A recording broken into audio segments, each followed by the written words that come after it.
Existe una canción, una película o una imagen que seguramente forma parte de nuestras memorias, de los momentos efímeros y cruciales de nuestra vida, de nuestro paso por este mundo. Detrás de esas piezas existe un ser humano que las hace reales. Existe una historia, un origen, un relato de éxito, pero también de tragedia. De la cima al abismo. Esta es parte de la historia de la talentosa y controvertida cantante Amy Winehouse.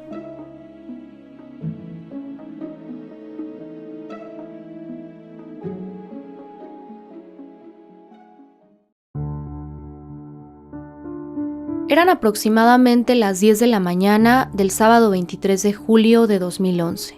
En la residencia de la cantante Amy Winehouse, ubicada en el distrito de Camden, en la ciudad de Londres, Inglaterra. El guardaespaldas de Amy entró en su habitación para asegurarse de que ella se encontraba bien.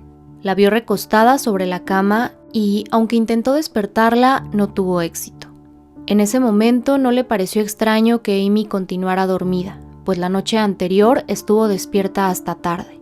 Creyendo que todo estaba bien, no hizo nada más y salió de la habitación. Sin embargo, las horas comenzaron a correr y la cantante no despertaba. Poco después de las 3 de la tarde, el guardaespaldas regresó a la habitación y la vio recostada en la misma posición, lo que, en definitiva, ya no le pareció normal. Se acercó a ella, la revisó y se dio cuenta de que no respiraba ni tenía pulso. Inmediatamente se comunicó con el servicio de emergencias. Poco antes de las 4 de la tarde, 2 ambulancias llegaron a la residencia situada al norte de Londres. Unos momentos después, la policía metropolitana confirmó que Amy Winehouse había muerto. Después de esta confirmación, fans y reporteros hicieron un acto de presencia a las afueras de la residencia de Amy Winehouse. La reconocida cantante había partido de este mundo con tan solo 27 años de edad, dejando tras sí una corta pero intensa y fructífera carrera, con 5 premios Grammy en su haber.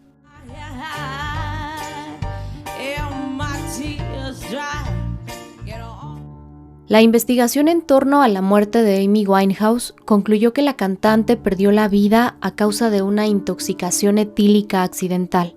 Los análisis toxicológicos evidenciaron la presencia de 416 miligramos de alcohol por 100 mililitros de sangre. 350 miligramos bastan para un grado de intoxicación muy severo. La noticia de su muerte impactó a muchos. Sus millones de seguidores se mostraron dolidos y conmocionados ante su prematura pérdida. Para otros, el deceso de la cantante británica era un hecho anunciado desde meses atrás. ¿Qué llevó a Amy al funesto final de su vida? ¿Qué sucesos la marcaron y dejaron en ella heridas que nunca cicatrizaron? A lo largo de este episodio intentaremos presentar las posibles respuestas a estas y otras preguntas sobre la trágica vida de Amy Winehouse. Amy Jade Winehouse nació el 14 de septiembre de 1983 en el Chase Farm Hospital, ubicado en el distrito londinense de Enfield. Fue la segunda hija del matrimonio conformado por Mitchell Winehouse y Janice Seaton. Su primer hijo y el hermano mayor de Amy fue Alex. El padre de Amy era taxista e instalador de paneles de ventanas. Su madre era farmacéutica. Ambos son judíos. Su origen se remonta a la migración del bisabuelo de Amy desde Bielorrusia a Inglaterra en el año 1890. Cuando Amy tenía 10 años, sus padres se divorciaron. De acuerdo con declaraciones de Mitchell Winehouse, su hijo Alex se tomó muy mal la separación. Por su parte, Amy pareció aceptarlo. Ambos hermanos se quedaron a vivir con su madre en el distrito de Whetstone, en Londres. Amy pasaba los fines de semana con su padre y la novia de este en Hatfield Heath, en el condado de Essex. El gusto por la música estuvo presente en Amy desde que era una niña. Su talento era nato. Por parte de su familia materna, muchos de sus tíos eran músicos de jazz profesionales. Su abuela paterna, llamada Cynthia, fue cantante y pareja del saxofonista inglés Ronnie Scott, una leyenda del jazz británico. Se sabe también que las inclinaciones musicales de Amy estuvieron fuertemente influenciadas por sus padres, quienes escuchaban a cantantes como Frank Sinatra, Ella Fitzgerald y Dinah Washington. En el año 1992, por sugerencia de su abuela Cynthia, ingresó a la escuela de teatro Susie Earnshaw, en donde comenzó su preparación vocal. Unos años más tarde, Amy obtuvo una beca para estudiar en la escuela de teatro Sylvia Young, de donde, se rumoró, fue expulsada por no tener buenos resultados académicos y perforarse la nariz. Sin embargo, dichos rumores fueron desmentidos por la educadora Sylvia Young y por el padre de Amy. Se ha informado que, en realidad, fue la madre de Amy quien decidió cambiarla de escuela debido a problemas de conducta y malas notas que su hija presentaba. A la edad de 16 años, Amy Winehouse se unió a la Orquesta Nacional Juvenil de Jazz. En ese periodo comenzó a escribir canciones y a cantar con bandas de jazz durante los fines de semana. Para este punto había formado ya su primera banda junto a su amiga Juliet. Tyler James, quien fue novio de Amy y con quien mantuvo una sólida amistad, fue la persona que mostró una grabación de la joven cantando a un productor discográfico. Esto llevó a Amy Winehouse a la firma de su primer contrato con el sello Island Universal y a sus primeros pasos en un mundo fascinante y aterrador, el mundo de la fama. Su primer representante fue Nick Shymansky, quien se convirtió en un buen amigo para ella y quien jugaría un papel importante en su historia. Para este momento de su vida, Amy ya había logrado independizarse y pudo comprar un departamento en el distrito de Camden con el pago recibido por su primer contrato. El álbum con el que Amy Winehouse debutó en el año 2003 fue Frank, llamado así en honor a Frank Sinatra. Dicho material fue todo un éxito ante la crítica. Con una voz profunda y expresiva, Amy Winehouse se posicionaba en su ascenso a la cima.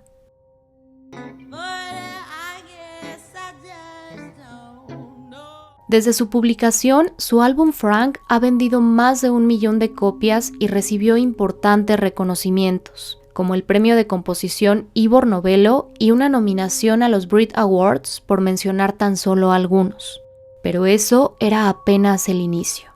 En octubre de 2006 fue lanzado el segundo álbum de Amy Winehouse, Back to Black, y entonces ocurrió lo que quizá Amy jamás habría imaginado. Back to Black la lanzó a la fama internacional. Fue el álbum más vendido en Reino Unido en 2007, nominado como Mejor Álbum Británico del Año, y se colocó entre los primeros lugares de las listas Billboard en los Estados Unidos.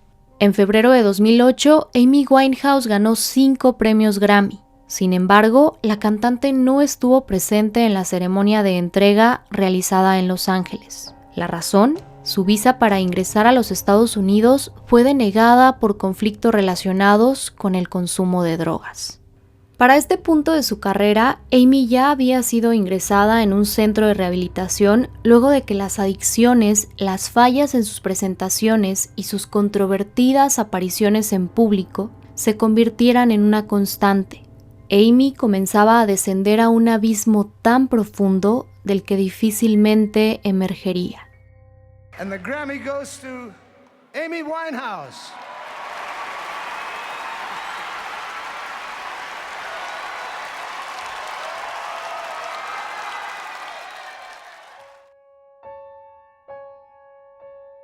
En los inicios de su carrera, durante una entrevista, Amy dijo lo siguiente: "No creo que vaya a ser famosa en absoluto. No creo que pueda soportarlo". Cuando la fama de Amy se hallaba en su punto álgido, el acoso por parte de los llamados paparazzis fue descomunal. La difícil situación que la cantante atravesaba les proporcionaba a estos un abundante y costoso material. Si hacemos una rápida búsqueda por internet, nos daremos cuenta del asedio al que Amy estaba sometida. De acuerdo con declaraciones de Nick Shymansky, el entonces representante de Amy Winehouse, aproximadamente en febrero de 2005, él pudo percatarse de que algo cambió en ella. Recuerda que, al encontrarse de vacaciones con su familia, le hizo una llamada a Amy y sonaba distinta. Con base en las fechas, en ese tiempo ella conoció a un hombre que marcaría profundamente su vida y que se convertiría en su esposo unos años después, Blake Fielder Sibel. Blake Fielder ha sido señalado en innumerables ocasiones como el mayor causante de la decadencia de Amy. Él no pertenecía al medio artístico, trabajaba como asistente de producción y provenía de una familia disfuncional y problemática, con padres divorciados y ausentes desde que él era muy pequeño. Blake abandonó sus estudios y se adentró desde temprana edad en el mundo de las drogas. Amy y Blake se conocieron en un bar de Camden en el año 2005. Cuando esto sucedió, ambos tenían pareja, pero por lo que se sabe, la conexión fue tan fuerte desde un inicio que terminaron sus relaciones y comenzaron un noviazgo serio y de enormes alcances. El padre de Amy ha declarado saber que su hija consumía marihuana desde los 15 años. Asimismo, se sabe que Amy bebía alcohol con frecuencia. Nick Szymanski también ha señalado esa situación. No obstante, él ha afirmado que ella no tenía otras adicciones antes de conocer a Blake Fielder y que incluso llegó a burlarse de las personas que consumían drogas más fuertes. En opinión de quien fuera manager de Amy Winehouse, ella comenzó su adicción a drogas fuertes cuando conoció a Blake Fielder. Nick Szymanski ha declarado que algo realmente cambió en Amy tras conocer a Blake, que era como tratar con una persona diferente. Otra versión apunta que Amy comenzó a consumir sustancias como crack y heroína hasta después de casarse con Blake. Por su parte, él ha aceptado haber introducido a Amy en ese mundo, pero ha señalado que ella no hizo nada que no quisiera hacer. Rehab, una de las canciones fundamentales en la carrera de Amy Winehouse, habla precisamente de su negativa para ingresar a un centro de rehabilitación. La historia detrás de esta canción surge cuando Nick Szymanski trató de convencerla para que se rehabilitara en un centro especializado en adicciones. Sin embargo, se ha dicho que Amy consultó esta situación con su padre y en ese momento él no lo creyó necesario.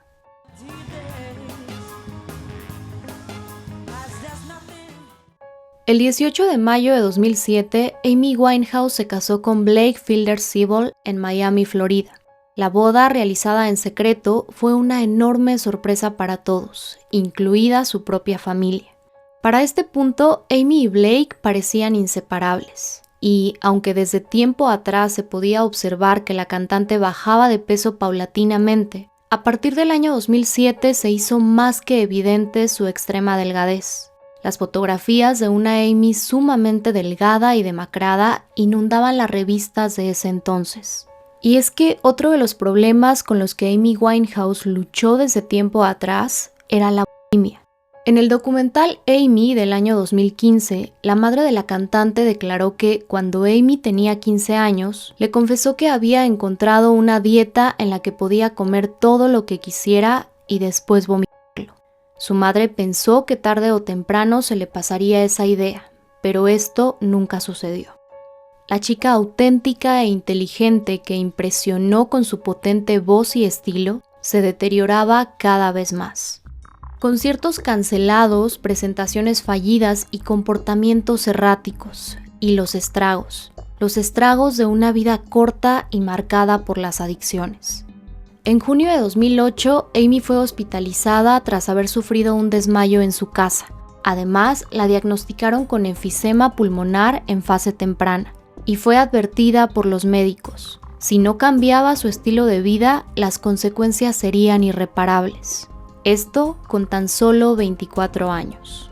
No fueron pocas las personas que intentaron ayudarla. En 2006, Amy le pidió a Nick Szymanski, quien más allá de ser su manager, era un amigo leal, que la representara a tiempo completo, ante lo cual él le dijo que lo haría si le permitía ayudarla a dejar las drogas, a lo que Amy no accedió. Nick dejó de representarla y la aparición en escena de un nuevo manager, Ray Cosber, trajo a la vida de Amy Winehouse un cambio en su ritmo de trabajo. Por lo visto, la agenda de trabajo de Amy estaba más allá de sus fuerzas y su salud física y mental. Una revelación sorprendente realizada por Chris King, editor del documental Amy, fue que durante el proceso de investigación para el filme descubrieron que durante el momento más crítico de las adicciones de Amy, ella gastaba aproximadamente $16,000 a la semana en drogas. En una entrevista con el presentador de televisión Simon Amstel, Este preguntó a la cantante qué había sucedido con la Amy saludable de la época de su álbum Frank, ante lo cual ella respondió: está muerta. Antes de continuar, me parece muy importante hacer una pausa para que nos detengamos por un momento a tratar de entender qué es la adicción a las drogas y lo difícil que es vivir con esta y superarla, tanto para la persona que la padece como para su familia y sus seres más cercanos. De acuerdo con el Instituto Nacional sobre Abuso de Drogas de los Estados Unidos, la drogadicción es una enfermedad crónica caracterizada por la búsqueda y el uso compulsivo e incontrolable de una droga, a pesar de las consecuencias adversas. En el artículo La biología de la adicción, el médico George Koop, director del Instituto Nacional de Abuso de Alcohol y Alcoholismo, señala lo siguiente: una idea común y equivocada es que la adicción es una elección o un problema moral, y que lo único que hay que hacer es dejar de consumir, pero nada más alejado de la verdad. De hecho, el cerebro cambia con la adicción, y se necesita mucho trabajo para lograr que vuelva a su estado normal. Cuanto más alcohol o drogas usted haya consumido, más se verá afectado el cerebro. La médico Nora Volkow afirma que los estudios de imagenología de las personas adictas a las drogas muestran menor actividad en la corteza frontal del cerebro, y ella explica lo siguiente: cuando la corteza frontal no funciona de manera correcta, las personas no pueden tomar la decisión de dejar de consumir la droga, incluso si se dan cuenta de que el precio que deben pagar por consumirla es extremadamente alto, y de que podrían llegar a perder la custodia de sus hijos o terminar en la cárcel. Aún así, la consumen. Teniendo en cuenta lo anterior, vayamos a lo que se ha dicho sobre las causas de la caída en picada de Amy Winehouse. Uno de los hechos mencionados enfáticamente como una de las principales causas del deterioro de Amy fue la muerte de su abuela Cynthia por cáncer de pulmón ocurrida en mayo de 2006. Si ustedes lo recuerdan, su abuela jugó un rol trascendental en la preparación de Amy rumbo a su carrera artística. Amy la llamaba Nan y en su brazo derecho la cantante llevaba tatuado su nombre. Se ha dicho que en gran medida la convivencia con ella y la relación cercana que ambas sostenían daba estabilidad a la vida de Amy y ponía ciertos límites a su comportamiento. Como ejemplo de ello, personas allegadas a la cantante han hablado de las cenas tradicionales judías que se llevaban a cabo semanalmente en la casa de la señora Cynthia. Dichos encuentros daban un toque de normalidad y acogimiento a la vida de Amy. Para varios amigos y familiares de Amy Winehouse, la muerte de su abuela Cynthia fue un factor determinante para su decadencia acelerada. Ahora volvamos a la tormentosa relación de Amy Winehouse con Blake Fielder. Dicha relación fue intermitente desde el noviazgo. Amy y Blake terminaron y regresaron en varias ocasiones. Una de esas rupturas tuvo una enorme repercusión en la vida de la cantante.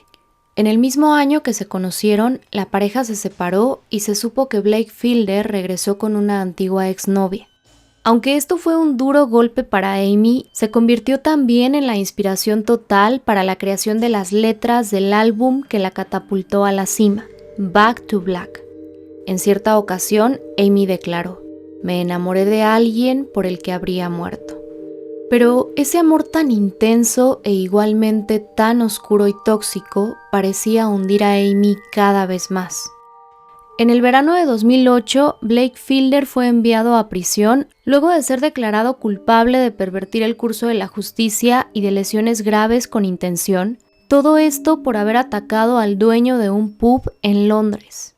Este hecho resultó devastador para Amy. Algunos de sus allegados han señalado que el ingreso de Blake a prisión y por lo tanto su separación de él la llevaron a un declive profundo. En enero de 2009, Blake Fielder solicitó desde prisión el divorcio a Amy Winehouse, alegando adulterio por parte de la cantante, lo cual se aceptó en la corte y en ningún momento fue desmentido por Amy ni por sus representantes. Años después, Blake Fielder declaró que Amy fue presionada por su familia para que firmara la petición de divorcio, pues ella no quería divorciarse, Incluso él ha señalado que la firma de Amy fue falsificada.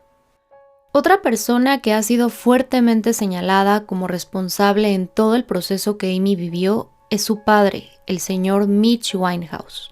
Para muchos, él no entendió lo mal que estaba su hija hasta que ella murió.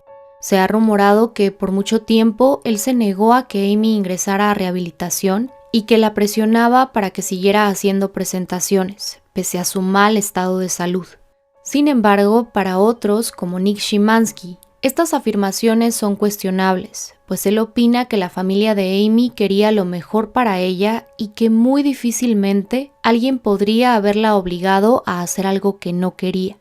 El padre de Amy ha declarado que hubo momentos en que ella estaba actuando y no se encontraba bien y él le pidió que no continuara, y que incluso él intentó internarla en una ocasión, pero que Amy fue lo suficientemente inteligente para decirle a los médicos lo que querían escuchar. En otra declaración, la familia de Amy afirmó que la adicción no puede comenzar a tratarse sino hasta que la persona se ayude a sí misma, y que Amy era una adulta a quien no se le podía decir qué hacer y qué no hacer. Roy Cosbert, el último manager de Amy, atribuyó como una posible causa de sus adicciones el enorme nivel de reconocimiento que la cantante experimentó, sobre todo a partir de que su carrera despegara en Estados Unidos. Según lo dicho por Cosbert, Amy se sentía profundamente incómoda en el mundo de las celebridades. Algunos de sus más cercanos han declarado que Amy no era consciente del éxito y la fama que había alcanzado. Su padre recuerda un episodio en el que, luego de una presentación en Somerset House, en Londres, ante la gran multitud que acudió para verla, ella le dijo: «Papá, ¿qué está haciendo toda esta gente aquí?». Tras divorciarse de Blake Fielder-Seybold en 2009, Amy compró la residencia de Camden en la que pasó sus últimos días. En 2010 inició su noviazgo con Reg Travis, un joven director de cine con el que llevó una relación más estable y tranquila. Aunque, de acuerdo con su familia, a la fecha de su muerte, Amy llevaba bastante tiempo sin consumir drogas, se sabe que nunca dejó el alcohol. En palabras de Naomi, su amiga y estilista, Amy solo cambió una adicción por otra. Pese a que en abril de 2010 se le vio más recuperada en su actuación durante el concierto por el cumpleaños 90 de Nelson Mandela, en mayo fue ingresada a la clínica Priory en Londres, tras haber caído en coma etílico. Amy parecía no encontrar salida. Para ese punto había ingresado a rehabilitación en más de una ocasión. En su casa en Camden, un guardaespaldas llamado Andrew Morris acompañaba permanentemente a Amy. Andrew, además de mantener alejada a la prensa, se encargaba de evitar que toda persona que pudiera proporcionarle droga a Amy se alejara de ella. Fue precisamente él quien la encontró sin vida el 23 de julio de 2011. En junio de 2011, Amy Winehouse tenía programado un concierto en Belgrado. Se ha informado que por esas fechas le pagaban alrededor de 1 millón de euros por concierto. El productor del documental Amy afirmó que ella les dijo a algunas personas cercanas que quería hacer esa presentación, pero a otras les dijo que no. Lo cierto es que Amy sí se presentó y ese fue su último concierto. Las imágenes hablan por sí solas. Sam Besta, integrante del equipo musical de Amy, dijo lo siguiente sobre este último concierto. Era alguien a quien realmente ya no le importaba, hasta el punto de que estaba dispuesta a sabotear no solo su carrera, sino también sus amistades y sus relaciones musicales. Después de esta presentación, la gira de Amy Winehouse por Europa fue cancelada. El bajista de Amy, Dale Davis, aseguró que ella se sintió aliviada. El manager de Amy anunció que la cantante se retiraría indefinidamente de los escenarios para poder así concentrarse en su recuperación física y mental. Como bien sabemos, Amy nunca regresó. Algunos amigos y familiares que vieron a Amy poco antes de su muerte aseguran que su aspecto era el mejor que había tenido en años. Dijeron verla feliz. Se sabe que desde que comenzó su desintoxicación de otras drogas, Amy logró tener largos periodos de sobriedad. pero también episodios de recaída en el consumo de alcohol. A la fecha de su deceso, Amy tomaba medicación para afrontar la abstinencia y, a pesar de que se mostraba renuente, había recibido atención psicológica y psiquiátrica. Su médico, la doctora Christine Romed, vio a Amy la noche previa a su muerte. Declaró que ella le confesó haber comenzado a beber desde el 20 de julio. Aunque esa noche la médico se percató de que Amy bebió, dijo verla tranquila, coherente y capaz de sostener una conversación. Aseguró no percibir riesgo de suicidio, pues Amy le dijo que no quería morir y tenía planes para el futuro. De hecho, estaba emocionada porque podría asistir a la boda de su ex-manager y amigo Nick Szymanski, que sería el 24 de julio. Su guardaespaldas, Andrew Morris, relató que la noche previa a los hechos pudo escuchar a Amy riendo, escuchando música y viendo la televisión en su habitación. Habló con ella por última vez a las 2 de la madrugada del sábado 23 de julio. Ese sábado, la muerte de Amy Winehouse fue declarada a las 3:54 p.m. Luego de su muerte, un periodista inglés escribió sobre Amy. Ella podía dar vida a las canciones como ningún otro, pero ella no pudo vivir su propia vida.